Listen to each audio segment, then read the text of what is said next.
La réforme du baccalauréat concernera les étudiants entrant en seconde en 2018 et qui passeront leur bac en 2021. L'évaluation ne concernera plus uniquement une épreuve terminale, mais sera plurimodale.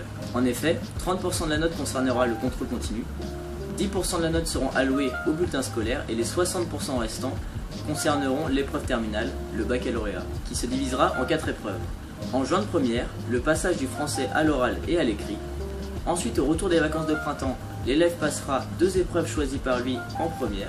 Et enfin, en juin de terminale, le passage de la philosophie et d'un grand oral initié en première. Néanmoins, nous constatons un manque de connaissances basiques sur le sujet de la santé.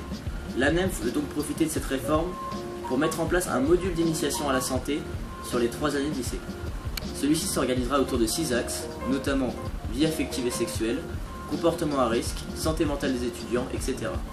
Donc, pour la rentrée 2019, nous observerons plusieurs changements, notamment la réforme des programmes et des enseignements, ainsi que la suppression des filières S, ES et L, mais la conservation des filières technologiques.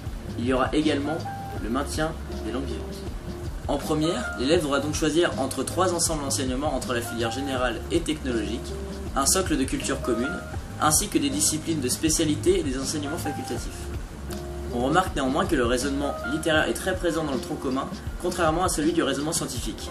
L'ANEM se positionne donc pour une plus grande valorisation des sciences pour permettre des parcours maths, physique, SVT sans devoir y consacrer toutes ces options.